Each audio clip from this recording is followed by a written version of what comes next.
झेप मराठी, आरसा महाराष्ट्राचा।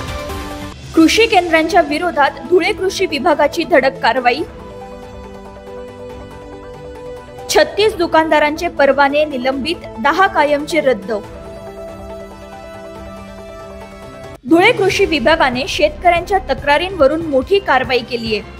बियाणे व खत विक्रीत अनियमितता तसेच शेतकऱ्यांच्या तक्रारींच्या पार्श्वभूमीवर जिल्हा कृषी अधीक्षक कार्यालयाने एकूण 46 कृषी सेवा केंद्रांवर कारवाई केली आहे। यामध्ये 36 कृषी सेवा दुकानदारांचे परवाने 1 महिन्यासाठी निलंबित करण्यात आले असून 10 दुकानदारांचे परवाने कायमस्वरूपी रद्द करण्यात आले आहेत। मी सूरज जगताप, जिल्हाधीश कृषी अधिकारी धुळे जिल्ह्यामध्ये शेतकऱ्यांकडून तसेच विविध पदाधिकाऱ्यांकडून कृषी सेवा केंद्र अनियमितता करत असल्यामुळे मोठ्या प्रमाणात तक्रारी प्राप्त झाल्या होत्या। त्या अनुषंगाने जिल्ह्यातील सर्व कृषी सेवा केंद्रांची तपासणी करण्यात आलेली असून 10 परवाने जिल्हाधीश कृषी अधिकारी कार्यालयाकडून रद्द करण्यात आलेले असून 36 परवाने 1 महिन्यासाठी निलंबित करण्यात आलेले आहेत। काही तक्रारी प्राप्त झाल्या होत्या तसेच काही नियमित कृषी विभागामार्फत ज्या तपासण्या सुरू असतात त्यामध्ये अनियमितता आढळून आलेल्या आहेत।